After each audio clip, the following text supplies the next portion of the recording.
Israel देश म्हणलं की सर्वांना असं आठवते की एका इस्रायलनं 8 मुस्लिम देशाच्या विरोधात केलेलं युद्ध.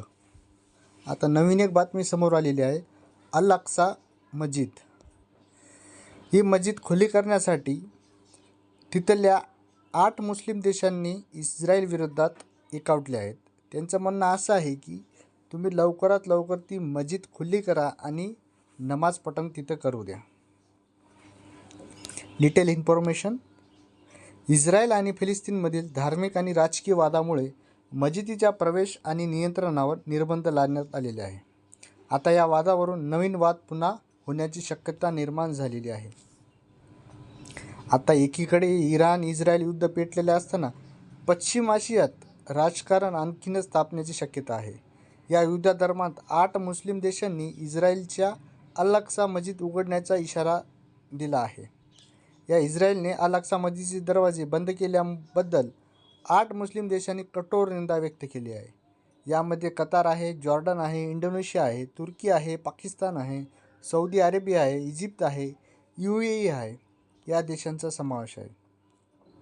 रमजानच्या पवित्र महिन्यात मस्जिद बंद ठेवणे हे आंतरराष्ट्रीय कायद्याने उल्लंघन असल्याचे या देशांनी म्हटलेले आहे.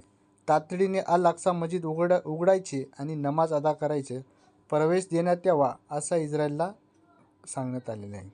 येत्या 8 दिवसात इस्रायलने अल अक्सा मस्जिद दरवाजे ताबडतोब उघडावेत आणि जुन्या जेरुसलम प्रवेशावर असलेले निर्बंध काढावेत अशी मागणी संयुक्त निवेदनात करण्यात आलेली आहे. आता अल अक्सा मस्जिदीची माहिती काय किंवा त्याचा इतिहास काय ते बघू. इस्लाम धर्मात मक्का आणि मस्जिदीनंतर अल अक्सा मस्जिदीचे मोठे धार्मिक महत्त्व आहे. ही मस्जिद भौगोलिकदृष्ट्या इस्रायलच्या जुन्या आणि जेरुसलम भागात आहे. मोहम्मद पैगंबरांनी इथेच प्रार्थना केल्याने मुस्लिम समाजाची धारणा आहे. अल अक्सा मस्जिद यांचा परिसर हा धार्मिक आणि राजकीयदृष्ट्या संवेदनशील आहे. इस्रायल आणि फिलिस्तीनमधील धार्मिक आणि राजकीय वादामुळे या मस्जिदीचा प्रवेश आणि नियंत्रणावर निर्बंध लादण्यात आलेला आहे. दुसरीकडे इराणसोबत असलेले युद्ध, इस्रायलने काही अटी सांगितलेल्या आहेत. त्या अटीनुसार त्यांचे युद्ध थांबवण्याच्या ज्या अटी आहेत ते इस्रायलने सांगितलेल्या आहे. त्या महत्त्वाच्या 3 अटी कोणत्या आहेत? तेहरानच्या कायदेशीर हक्काच्या आंतरराष्ट्रीय स्तरावर मान्यता. दुसरा, युद्धामुळे झाल्याची नुकसानाची आर्थिक भरपाई. भविष्यात इराणवर कोणतेही हल्ला होणार नाही याची ठोस हमी.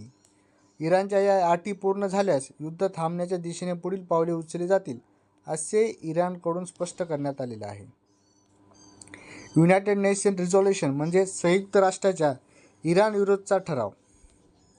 युद्धाच्या पार्श्वभूमीवर संयुक्त राष्ट्र सुरक्षा परिषद इराण निषेध करणारा ठराव मंजूर करण्यात आलेला आहे. इस्रायल अमेरिका हल्ल्याने उत्तर म्हणून इराणने आखाती देशांवर केलेल्या या हल्ल्याचा निषेध ठरावात करण्यात आलेला आहे. इराण तात्काळ युद्ध थांबवायचे आवाहन करण्यात आलेले आहे. सुरक्षा परिषद 15 पैकी 13 देशांच्या ठरावाच्या बाजूने मतदान केलेले आहे. तर कायमस्वरूपी सदस्य असलेले चीन, रशिया मतदानात भाग घेतलेला नाही. मात्र त्यांनी नकाराधिकार वापर केला नाही. त्यामुळे हा ठराव मंजूर झाला.